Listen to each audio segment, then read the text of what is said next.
आपने beta blockers का नाम तो सुना ही होगा, खासकर जब बात दिल की बीमारियों की होती है।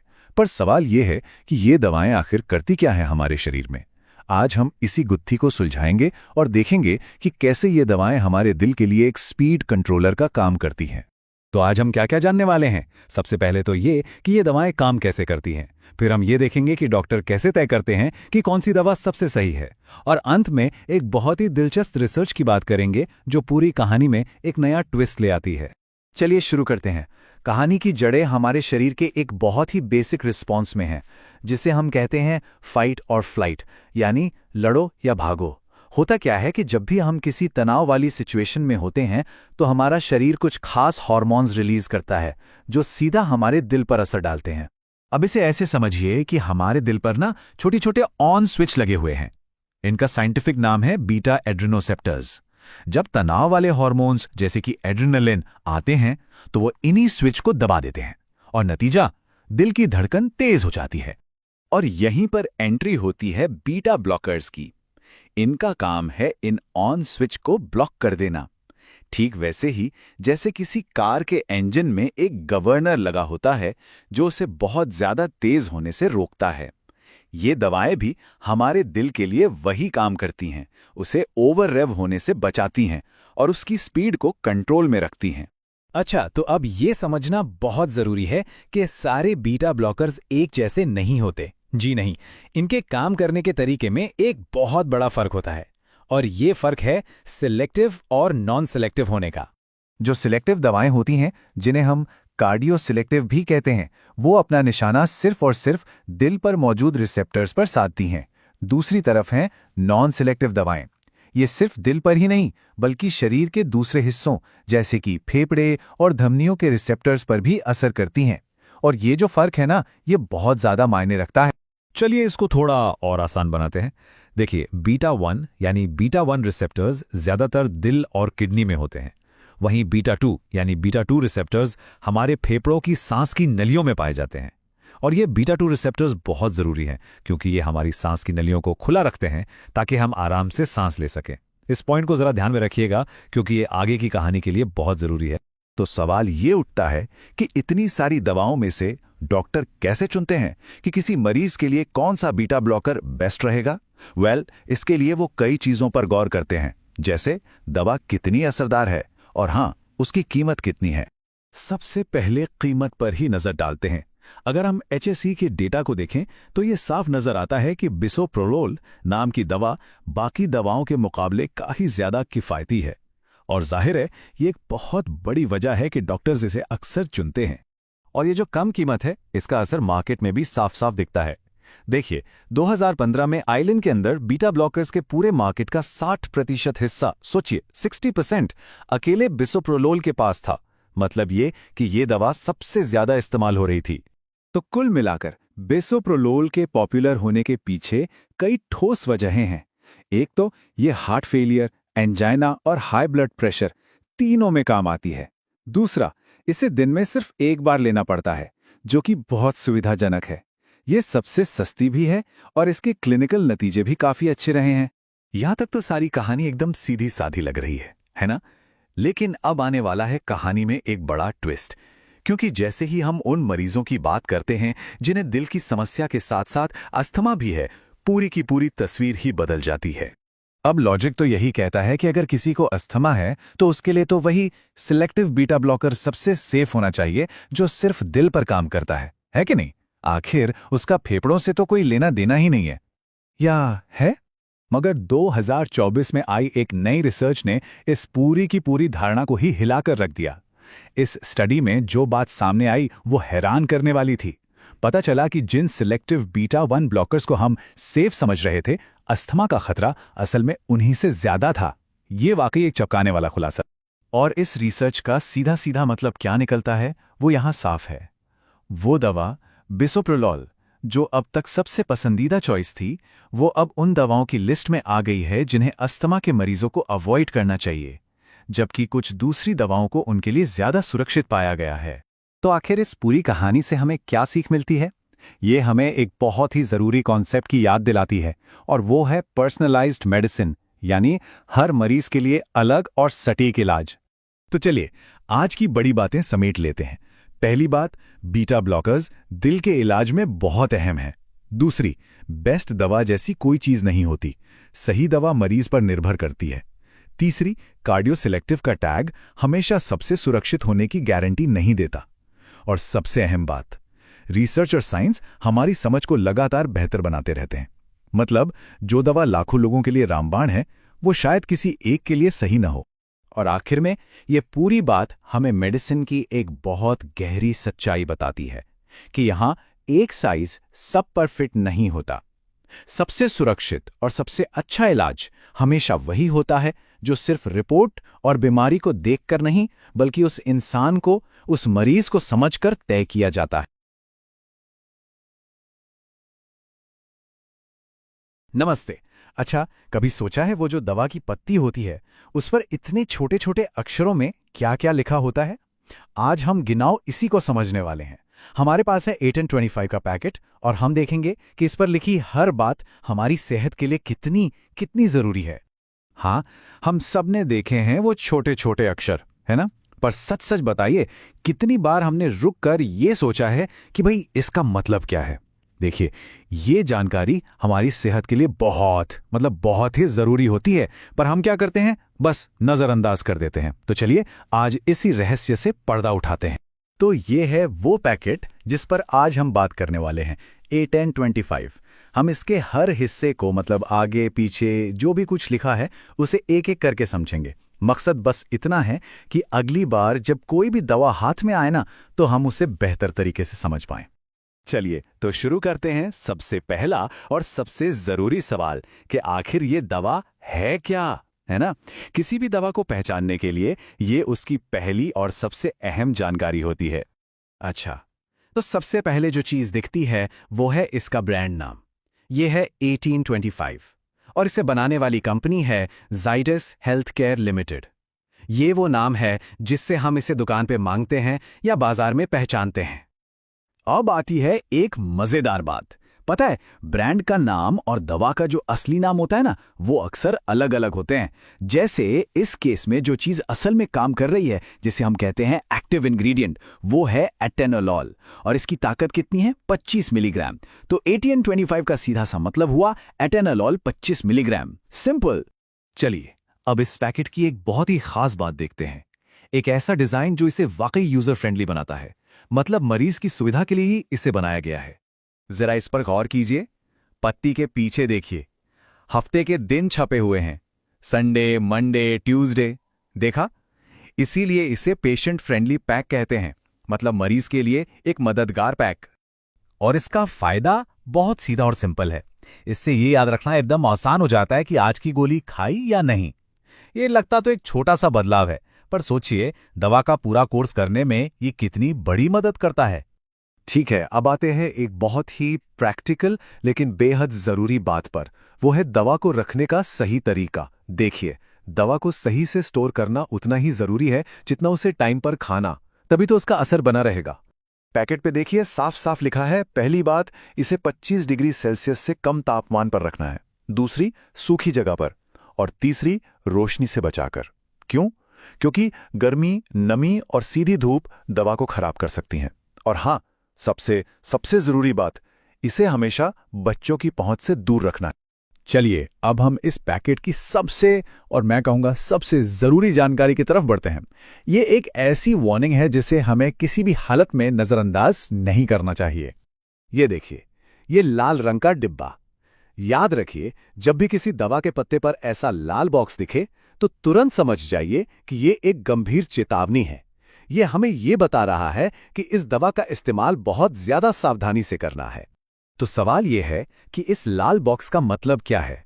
इसका मतलब है कि ये एक शेड्यूल एच दवा है। अब ये क्या होता है? आसान भाषा में समझे तो ये वो दवा है जिसे कोई भी केमिस्ट बिना डॉक्टर की पर्ची के बेच ही नहीं सकता। ये कानूनी तौर पर मना है। और इसी बात को और पक्का करती है ये लाइन जो सीधे पैकेट पर लिखी है, खुराक चिकित्सक के निर्देशानुसार। मतलब कितनी गोली लेनी है, दिन में कितनी बार लेनी है, ये सब कुछ सिर्फ और सिर्फ एक डॉक्टर ही बता सकता है, खुद से तय नहीं करना है। अगर इसे एक आसान सी मिसाल से समझना हो ना, तो सोचिए कि ये दवा शरीर के लिए एक स्पीड ब्रेकर जैसी है। जैसे स्पीड ब्रेकर गाड़ी की रफ्तार को कंट्रोल करता है, वैसे ही ये दवा शरीर में खासकर ब्लड प्रेशर जैसी चीजों को कंट्रोल करने में मदद करती है। पर जैसे स्पीड ब्रेकर पर गाड़ी नियमों से चलानी पड़ती है, वैसे ही इस दवा को भी सिर्फ डॉक्टर के बताए नियमों के हिसाब से ही इस्तेमाल करना है। तो देखा, ये सिर्फ एक दवा का पत्ता नहीं है, ये तो हमारी सेहत से जुड़ी एक छोटी सी गाइड बुक है। अब जब हमने ये सब जान लिया है, तो एक सवाल तो बनता है ना, कि अगली बार जब कोई भी दवा हाथ में आएगी, तो क्या उसकी पैकेजिंग को इतने ही ध्यान से देखा जाएगा? नमस्ते। कभी दवा का पत्ता हाथ में लेकर सोचा है कि यार इस पर इतनी सारी चीजें क्यों लिखी होती हैं? आज ना हम इसी पहेली को सुलझाने वाले हैं। एक बहुत ही आम दवा का पैकेट लेंगे और उसकी हर छोटी बड़ी बात को समझेंगे। तो ये रहा वो पैकेट। अब सवाल ये है कि इस पर जो भी लिखा है, जो सिंबल्स बने हैं, उनका असली मतलब क्या है? चलिए आज मिलकर इसे क्रैक करते हैं, ताकि अगली बार जब भी कोई दवा का पैकेट देखें तो कोई कंफ्यूजन ना रहे। तो शुरू कहाँ से करें? सबसे पहले चलिए पैकेट पर लिखे अलग अलग नामों को समझते हैं। ये नाम आखिर बताते क्या हैं? अच्छा, तो सबसे पहले हमारी नजर जाती है प्रोलेमेट एक्सेल 25 पर, है ना? ये है इसका ब्रांड नेम, मतलब वो नाम जो इसे बनाने वाली कंपनी ने दिया है। इसी नाम से ये आपको बाजार में मिलती है। लेकिन जरा रुकिए, इस ब्रांड नेम के ठीक ऊपर एक और नाम लिखा है, मेटोप्रोलोल सक्सिनेट। ये क्या है? असल में यही है दवा का असली नाम, इसका जेनेरिक या केमिकल नाम। और यही वो चीज है जो शरीर के अंदर जाकर अपना काम करती है। तो यहाँ सबसे जरूरी बात क्या है? देखिए, ब्रांड का नाम जैसे प्रोप्लोमेट वो बदल सकता है, अलग अलग कंपनियां इसे अलग अलग नाम से बेच सकती हैं, लेकिन जो एक्टिव इंग्रेडिएंट है मेटोप्रोलोल सक्सिनेट वो हमेशा सेम रहेगा, और आपके डॉक्टर असल में यही दवा प्रिस्क्राइब करते हैं। ठीक है, तो नाम तो समझ आ गए। अब पैकेट पर एक और बहुत काम की जानकारी है। ये हमें बताती है कि ये दवा शरीर में जाकर काम कैसे करती है। ध्यान से देखिए, यहाँ लिखा है एक्सटेंडेड रिलीज। कभी सोचा है इसका क्या मतलब होता है? ये कोई मामूली शब्द नहीं है, ये दवा के एक्शन के बारे में एक बहुत बड़ा क्लू है। एक्सटेंडेड रिलीज का सीधा सा मतलब है कि ये गोली पेट में जाते ही एक साथ नहीं घुल जाती। नहीं, ये बहुत धीरे धीरे एक लंबे समय तक दवा को रिलीज करती रहती है। इससे क्या होता है? पूरे दिन दवा का असर शरीर में बना रहता है। चलिए अब जरा पैकेट पे बने कुछ सिंबल्स यानी निशानों को डिकोड करते हैं। शुरुआत एक बहुत ही कॉमन सिंबल से करेंगे, जो आपको लगभग हर पर्चे वाली दवा पर दिखेगा। ये देखिए, छोटा सा RX। दिखने में कितना सिंपल है ना, पर इसका मतलब बहुत गहरा है, मेडिकली भी और कानूनी तौर पर भी। ये RX का निशान एक वार्निंग साइन की तरह है। ये बताता है कि ये दवा सिर्फ और सिर्फ डॉक्टर के पर्चे यानी प्रिस्क्रिप्शन पर ही मिल सकती है। इसे अपनी मर्जी से या किसी के कहने पर कभी नहीं लेना चाहिए। ये आपकी सेफ्टी के लिए बनाया गया एक जरूरी नियम है। ओके, नाम समझ लिया, दवा का टाइप समझ लिया, सिंबल भी देख लिया। अब जरा कुछ प्रैक्टिकल डिटेल्स पर आते हैं, जैसे कि इस पत्ते में कितनी गोलियां हैं और कैसी दिखती हैं। तो जैसा कि हम देख सकते हैं, ये दवा एक स्ट्रिप में, जिसे हम आम भाषा में पत्ता कहते हैं, उसमें आती है। और अगर हम गिने तो हाँ, इस एक पत्ते में पूरी 10 सफेद गोलियां हैं। तो एक स्ट्रिप में 10 टैबलेट्स। ये जानना इसलिए जरूरी है ताकि जब डॉक्टर आपको डोज बताए तो आप उसका सही सही हिसाब रख सके। तो अब तक हमने जो भी बातें की वो सिर्फ जानकारी नहीं है, ये सब जानना हमें एक ज्यादा इन्फॉर्म्ड, एक ज्यादा जागरूक मरीज बनाता है। तो चलिए एक नज़र में फटाफट रिकैप करते हैं कि हमने आज क्या क्या सीखा। हमने 5 मेन चीजें समझी। Brand name Prolomet XL 25, active ingredient metoprolol succinate, इसका टाइप जो कि एक्सटेंडेड रिलीज है, ये एक प्रिस्क्रिप्शन दवा है यानी RX, और इसकी मात्रा एक स्ट्रिप में 10 गोलियां। और मजे की बात यह है कि ये सारी जानकारी उस छोटे से पैकेट पर ही थी। तो अब जब आप ये सारी बातें जानते हैं तो जरा सोचिए, अगली बार जब आप किसी दवा का पत्ता हाथ में लेंगे तो क्या उसे देखने का आपका नजरिया बदलेगा? इस नई जानकारी के साथ अपनी दवाओं को लेकर हमारा कॉन्फिडेंस और समझ दोनों ही बढ़ जाते हैं। नमस्ते। अच्छा, हम सब दवाइयाँ लेते हैं, है ना? और उनके पत्ते पर ना जाने कितनी सारी चीजें लिखी होती हैं, छोटे छोटे अक्षरों में। कभी सोचा है कि उनका मतलब क्या होता है? आज हम यही करने वाले हैं। हमारे पास है बीसोहार्ट 2.5 का पत्ता और हम इसे मिलकर डीकोड करेंगे। देखते हैं कि ये पत्ता हमें हमारी सेहत के बारे में क्या-क्या बताता है। तो चलिए शुरू करते हैं। तो सबसे पहला और बड़ा सवाल यही है कि भाई इस पत्ते पर आखिर लिखा क्या-क्या है? देखिए, ये सिर्फ कुछ अक्षर या नंबर नहीं है। ये हमारी सेहत से जुड़ी बहुत ही जरूरी जानकारी है और इसे समझना हम सबके लिए वाकई बहुत जरूरी है। तो ये रहा बीजोहार्ट 2.5 का पत्ता। आज की हमारी सारी बातचीत इसी के बारे में होने वाली है। अब पहली नजर में देखें तो ये किसी भी दूसरी दवा के पत्ते जैसा ही तो लग रहा है ना? पर रुकिए, चलिए अब जरा गौर से देखते हैं और इस पर लिखी हर एक जानकारी को एक एक करके तोड़कर समझते हैं। ठीक है, तो सबसे पहले बिल्कुल बेसिक से शुरू करते हैं। इस दवा का नाम क्या है और इसके अंदर आखिर है क्या? देखिए, किसी भी दवा को जानने के लिए ये पहला और सबसे जरूरी स्टेप होता है। तो सबसे ऊपर जो सबसे साफ साफ और बड़े अक्षरों में लिखा है वो है इसका ब्रांड नेम, बीसोहार्ट 2.5। सिंपल, यही वो नाम है जिससे ये दवा आपको मार्केट में मिलती है या कहिए पहचानी जाती है। चलो अब ब्रांड नेम से थोड़ा आगे बढ़ते हैं और दवा के सबसे जरूरी हिस्से पर आते हैं। मतलब इसका एक्टिव इंग्रेडिएंट क्या है? अरे वही चीज जो असल में शरीर में जाके काम करती है। और साथ ही ये भी देखेंगे कि इसे बनाता कौन है। तो सवाल उठता है कि ये एक्टिव इंग्रेडिएंट या मुख्य घटक आखिर होता क्या है? इसे ना आप दवा का असली हीरो समझ सकते हैं। सही में यही वो केमिकल है जो शरीर के अंदर जाकर अपना काम करता है, असर दिखाता है और बीमारी को ठीक करने में मदद करता है। तो अगर हम इस पत्ते को देखें तो इसमें साफ लिखा है कि बीसोहार्ट 2.5 का मुख्य घटक है बिसोप्रोलोल फ्यूमेरेट। और ये जानना बहुत ही जरूरी है, पता है क्यों? क्योंकि इसी नाम से डॉक्टर और फार्मासिस्ट समझते हैं कि दवा असल में क्या है और ये काम कैसे करेगी। अच्छा, और नाम में जो 2.5 लिखा है उसका क्या मतलब? वो दरअसल इसी मुख्य घटक की मात्रा है।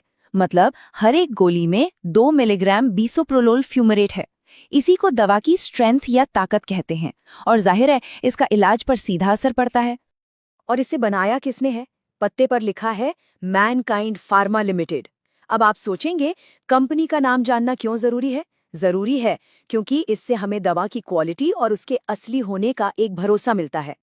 ठीक है, तो अब हमें पता चल गया कि दवा क्या है और उसे किसने बनाया है। लेकिन कहानी यहीं खत्म नहीं होती। दवा घर लाने के बाद उसे सही से रखना ताकि उसका असर बना रहे, ये हमारी जिम्मेदारी है। और यहीं पर काम आते हैं स्टोरेज के निर्देश। दवा को सही से स्टोर करना बहुत जरूरी है ताकि वो असरदार बनी रहे। तो चलिए देखते हैं क्या लिखा है। पहला, इसे 30 डिग्री सेल्सियस से कम तापमान पर रखना है। क्यों? क्योंकि ज्यादा गर्मी दवा को खराब कर सकती है। दूसरा, इसे सूखी जगह पर रखना है, नमी से बचाकर, नहीं तो गोलियां खराब हो सकती हैं। तीसरा, सीधी धूप या रोशनी से दूर रखना है, ये भी दवा के केमिकल को बदल सकती है। और चौथा, जो सबसे जरूरी है, इसे हमेशा बच्चों की पहुंच से दूर रखना है, हमेशा। ओके, अब आते हैं इस पत्ते पर लिखी शायद सबसे जरूरी बात पर। एक ऐसी चीज जिसे हमें कभी किसी भी हालत में इग्नोर नहीं करना चाहिए। यहाँ पर बड़े बड़े अक्षरों में लिखा है dosage as directed by the physician. मतलब खुराक डॉक्टर के बताए अनुसार ही लेनी है। इसका मतलब बहुत सीधा और साफ है कि ये दवा कब लेनी है, कितनी लेनी है और कैसे लेनी है, ये फैसला सिर्फ और सिर्फ एक डॉक्टर ही कर सकता है। ये कोई सलाह नहीं है, ये एक बहुत सख्त और जरूरी हिदायत है। और आखिर में एक बहुत जरूरी बात समझनी होगी, वो ये कि इस पत्ते पर जो जानकारी है वो हमें क्या बताती है और क्या नहीं बताती, क्योंकि इसकी भी अपनी एक लिमिट है। ये बात ध्यान में रखना बहुत जरूरी है कि हम जो भी बात कर रहे हैं वो सिर्फ इस पत्ते की तस्वीर के आधार पर कर रहे हैं। ये हमें काफी कुछ बताता तो है, लेकिन ये हमें पूरी कहानी नहीं बताता। और ये चीज यहाँ बहुत अच्छे से समझी जा सकती है। देखिए, पत्ते से हमें क्या पता चला? ब्रांड का नाम, एक्टिव इंग्रेडिएंट और उसकी मात्रा, बनाने वाली कंपनी का नाम और रखने का तरीका। लेकिन पत्ते पर क्या नहीं लिखा है, ये कहीं नहीं लिखा कि ये दवा किस बीमारी के लिए है, इसके साइड इफ़ेक्ट्स क्या हो सकते हैं, या फिर किन लोगों को इसे लेना चाहिए और किन्हें नहीं। ये सारी जानकारी सिर्फ और सिर्फ एक डॉक्टर ही दे सकता है। तो आज की इस पूरी बातचीत का सबसे बड़ा सार, सबसे बड़ी सीख क्या है? यही कि दवा का पत्ता हमें जानकारी तो देता है, पर वो पूरी तस्वीर नहीं दिखाता। वो एक गाइड की तरह है, डॉक्टर का रिप्लेसमेंट बिल्कुल नहीं। इसलिए अपनी सेहत से जुड़ा कोई भी फैसला खुद से लेने से पहले हमेशा एक क्वालिफाइड डॉक्टर से सलाह जरूर लें।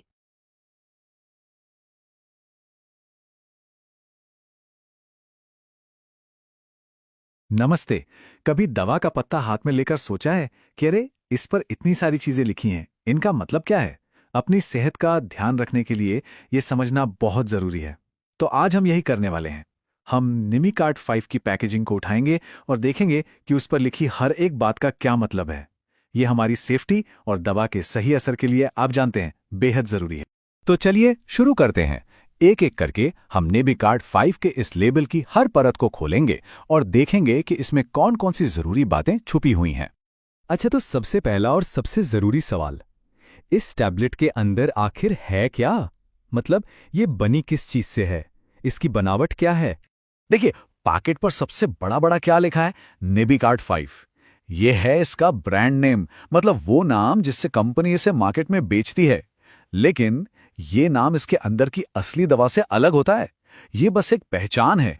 तो फिर असली दवा क्या है? वो है इसका एक्टिव इंग्रेडिएंट, या कह लीजिए दवा का असली हीरो। और निमिकार्ड 5 के केस में वो है निबिवोलॉल हाइड्रोक्लोराइड। यही वो केमिकल है जो असल में शरीर में जाके अपना काम करता है और ठीक होने में मदद करता है। अच्छा, अब नाम के आगे ये 5 mg क्यों लिखा है? इसका क्या मतलब है? ये जो 5 mg है, ये है दवा की ताकत, उसकी स्ट्रेंथ। इसका सीधा सा मतलब है कि हर एक टैबलेट में नेबिवोलॉल की मात्रा ठीक 5 मिलीग्राम है। डॉक्टर ये तय करते हैं कि किसी को कितनी ताकत वाली दवा की जरूरत है। ठीक है, तो अब हमें ये तो पता चल गया कि टैबलेट में क्या है, लेकिन अगला बड़ा सवाल आता है कि इसे लेना कैसे है, और ये जानकारी भी आप मानिए उतनी ही जरूरी है। अब जरा इस लाइन पर गौर कीजिए, खुराक चिकित्सक के निर्देशानुसार। ये सिर्फ एक लाइन नहीं, ये एक बहुत बहुत जरूरी चेतावनी है। इसका मतलब ये है कि इसकी सही डोज क्या होगी, ये सिर्फ डॉक्टर बता सकते हैं। हर मरीज के लिए ये अलग हो सकती है, तो इसे कभी भी खुद से तय नहीं करना चाहिए। हमेशा डॉक्टर की सलाह माननी है। अब आते हैं एक और बहुत ही जरूरी चीज पर। यह एक तरह की कानूनी और सेफ्टी वार्निंग है, और वो है शेड्यूल एच। चलिए समझते हैं कि एक आम इंसान के लिए, एक कंज्यूमर के लिए इसका क्या मतलब है। तो आखिर ये शेड्यूल एच प्रिस्क्रिप्शन ड्रग का मतलब क्या होता है? ये निशान क्यों लगा होता है दवा पर? चलिए पता करते हैं। इसका मतलब बहुत सीधा और साफ है। शेड्यूल एच ड्रग का मतलब है कि ये दवा बिना डॉक्टर की पर्ची यानी प्रिस्क्रिप्शन के नहीं बेची जा सकती, कानूनन नहीं बेची जा सकती। और ये नियम इसलिए है ताकि जो ताकतवर दवाएं हैं उनका कोई गलत इस्तेमाल ना हो, और ये पक्का किया जा सके कि इन्हें सिर्फ और सिर्फ डॉक्टर की देखरेख में ही लिया जाए। अच्छा, दवा को सही टाइम पर लेना तो जरूरी है ही, लेकिन उसे सही तरीके से रखना ये भी उतना ही जरूरी है। सोचिए, अगर दवा ही खराब हो जाए तो फायदा क्या होगा? तो चलिए अब देखते हैं कि इसे स्टोर कैसे करना है। यहां पे देखिए 3 बहुत साफ साफ बातें लिखी हैं। पहली, इसे 30 डिग्री सेल्सियस से कम तापमान पर रखना है। क्यों? क्योंकि ज्यादा गर्मी दवा को खराब कर सकती है। दूसरी बात, इसे लाइट और नमी मतलब रोशनी और सीलन से बचाना है। ये दोनों भी दवा का असर कम कर देते हैं। और तीसरी और शायद सबसे जरूरी बात, इसे हमेशा बच्चों की पहुंच से दूर रखना है। ये बहुत बहुत जरूरी है। चलिए अब आखिर में एक और जानकारी देखते हैं, जो है इसके मैन्युफैक्चरर के बारे में। मतलब ये दवा बना कौन रहा है, ये जानना भी तो जरूरी है। तो जैसा कि हम देख सकते हैं, इसे बनाया है टोरेंट फार्मास्यूटिकल्स लिमिटेड ने। यही वो कंपनी है जो इस दवा के प्रोडक्शन और इसकी क्वालिटी के लिए जिम्मेदार है। तो चलिए एक बार फटाफट से सारी जरूरी बातों को दोहरा लेते हैं जो हमने आज सीखी। पहली बात, इसका एक्टिव इंग्रेडिएंट है नेबिवोलोल और स्ट्रेंथ है 5 mg। दूसरी, इसकी डोज हमेशा डॉक्टर के कहने पर ही लेनी है। तीसरी, ये एक शेड्यूल एच दवा है, यानी बिना प्रिस्क्रिप्शन के नहीं मिलेगी। और चौथी, इसे ठंडी सूखी जगह पर और बच्चों से दूर रखना है। तो देखा, दवा के लेबल को पढ़ना और समझना कितना जरूरी है। ये अपनी सेहत की देखभाल करने का पहला और सबसे जरूरी कदम है। तो अगली बार जब भी कोई दवा हाथ में आए तो 1 मिनट रुककर उसके लेबल पर लिखी जानकारी को जरूर पढ़िएगा। और हाँ, ये भी सोचिएगा कि इसके अलावा अपनी दवाओं के बारे में और ऐसी कौन सी जानकारी है जो हमें पता होनी चाहिए। वीडियो पसंद आया हो तो लाइक करें और चैनल द मेडिको टिप्स को सब्सक्राइब करना ना भूलें। धन्यवाद।